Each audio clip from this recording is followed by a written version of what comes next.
बिस्मिल्लाहिर्रहमानिर्रहीम। खातिन हज़रात, मैं हूँ अख्तर अब्बास और आप सबको मेरा सलाम पहुँचे। मिस बुखारी ने बहुत ही गंभीर मसला रखा है।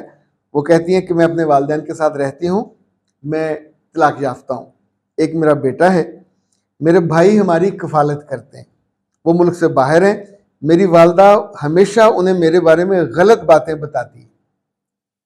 नंबर एक, मुझे उनकी बातों पर बहुत गुस्सा आता है, फिर मेरी उनसे लड़ाई हो जाती है। ये हुआ नंबर दो। मेरी वालदा बहुत नाइंसाफ हैं। ये हुआ नंबर तीन। सारी उम्र उन्होंने अपने बहन भाइयों की इज्जत की, उनकी खातर की, उनकी कदर की, अपने बच्चों को इग्नोर किया। अब भी उनके भाई और उनकी भाभियां यानी इनके मामू और ममानियां हमारे घर आते हैं तो वो हमारी ज़रा इज्जत नहीं करते, लेकिन हमारी माँ चाहती है कि जब भी वो हमारे घर आए तो हम दिलो जान से उनकी खिदमत करें। मैं नहीं करती तो फिर मुझसे लड़ाई होती है और मेरी शिकायत भाई को लगाई जाती है। ओके, वालदा के भाइयों के आने पर लड़ाई पिछले 5 साल से हो रही है और मुझसे लड़ती हैं, मेरी बुराइयां करती हैं और मुझे लगता है कि अब वो मेरी नई शादी भी नहीं होने दे रही। ओके मिस बुखारी, मेरे बच्चे 5 चीज़ें मैंने की हैं नोट, अगर आप मुझे इजाज़त दें। लेकिन नहीं देंगे फिर भी मैंने कहना है तो बेहतर है खुशी से इजाज़त दें। मेरे बच्चे, अकल ये होती है कि इंसान को जहाँ धचका लगा हो, धक्का लगा हो, आप कहीं खड्डे में ठोकर खाई हो, आप वो काम दोबारा ना करो। आपको अल्लाह ने बेटा दिया, अब जिस घर में गए मियाँ भी जिस्मानी तौर पे ठीक होगा, ज़वाजी ताल्लुक़ के काबिल होगा, पर वहाँ अपनी ज़ुबान ने आपको रहने नहीं दिया, वहाँ भी आप लड़े हो तो उन्होंने आपको घर से निकाल दिया बेटे समेत। ये नुकसान किसका हुआ? वहाँ आप अपने घर में थे, आपका घर, मियाँ का घर, सारी उम्र वो आपके बच्चे का घर भी था। जहाँ आप आए हो ये ना आपका है ना आपके बच्चे का है, यहाँ आप यतीम मस्कीन की कैटेगरी में रहते हो। आप पे तरस खा के, अब इस घर में आपका हक नहीं है, अब आप तरस खा के रखे गए हो। आपके बच्चे पे या आप पे जो खर्च भी होता होगा तो वो चैरिटी के जिम्मे में होता। मैंने आमतौर पर लोगों के यहाँ यही देखा है। ओके, अब यहाँ भी आप फिर वही नादानी कर रहे हो। वहाँ आप मियाँ से लड़े, मियाँ की माँ से लड़े, यहाँ आप अपनी माँ को टारगेट करके उससे लड़ रहे हो। इनका घर है, इनकी जिंदगी है, इनके भाई बहन है, वो उनको सारांखों पे बिठाएं, वो उनको मुर्गे खिलाएं, वो उनको चरगे खिलाएं, वो उनको कढ़ाइयाँ खिलाएं, उनकी मर्जी है। आप यहाँ मेहमान हो, आर्जी क़याम है आपका। हाउ डेयर कि आप उनके फैसलों में, आप उनकी माँ नहीं हो, वो आपकी माँ है। So don't become and behave like a mother. और आपसे उन्होंने क्या रिक्वेस्ट किया कि बेटा मेरी इस्लाह करो और मेरे रवैये में और मेरी ज़िंदगी में जो कमी कोताही है तुम उसको दूर करो। Don't do that. ये जितनी लड़कियों ने किया अपनी माँ की इस्लाह करने की कोशिश, सब अमल भी बर्बाद होता है, अखलाक भी बर्बाद होता है, रवैया भी तबाह होता है। और माँ शिकायत करे तो उसका बेटा उस पर बिलीव करेगा, आप पे बिलीव करेगा। कोई माँ अगर ये नाइंसाफ होती तो ना आपको पढ़ाती, ना आपको खिलाती पिलाती, ना आपकी शादी करती।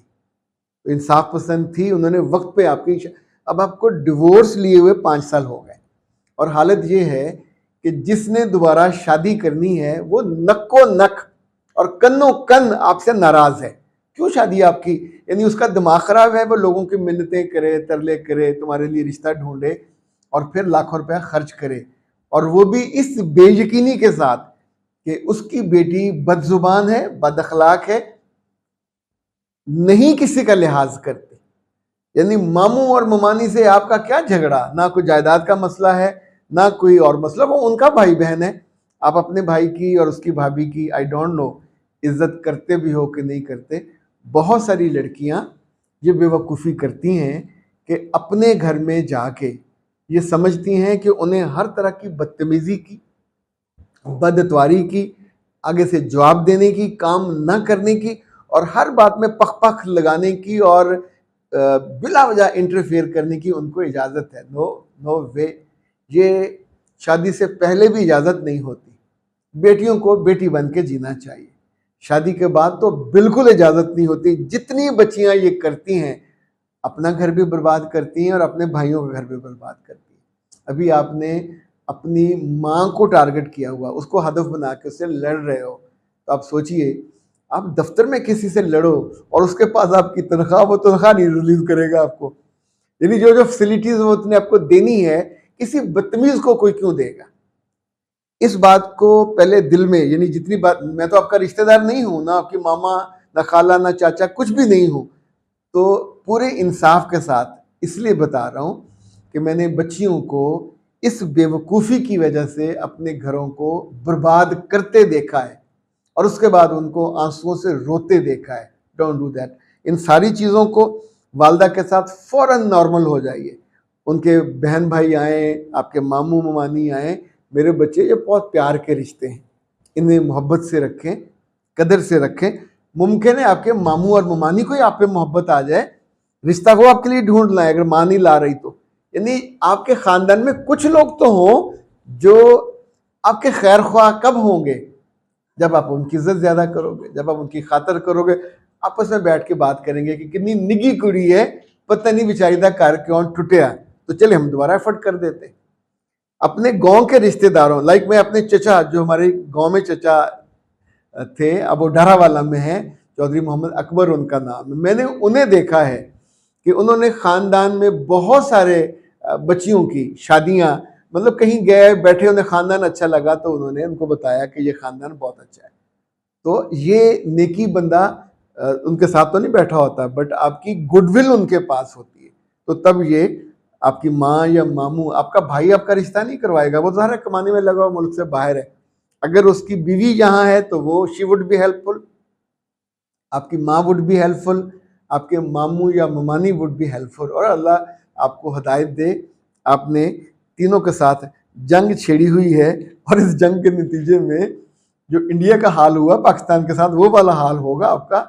सारे के सारे एयरपोर्ट उड़ जाएंगे, तो किसी ससुराल के आने का इम्कान, कहाँ उनके जहाज लैंड करेंगे? तो बेहतर है अपनी आपको फ़ौरन इस हमाकत से निकालें। आप जो बदगुमान हो अपनी माँ से, इसको भी ठीक करें। और ये जो सियानों ने कहा ना, बेटा मोमिन वो है, ये अल्लाह के रसूल का भी हुक्म है कि एक गलती को दोबारा ना करें। एक सुराख में दोबारा जहाँ से डसा गया हो, आप अपनी बद अखलाकी से, बद जुबानी से खुद ही डसे गए हो, उससे रुक जाओ। और होपफुली इंशाअल्लाह जितना जल्दी आप सीख लोगे, जितना जल्दी रुजू कर लोगे, उतना आपका फ़ायदा है। और आपकी, अभी आपने सोचा नहीं है, आपका बेटा इस घर में रहेगा तो मेरे बच्चे यतीमों की तरह पलेगा।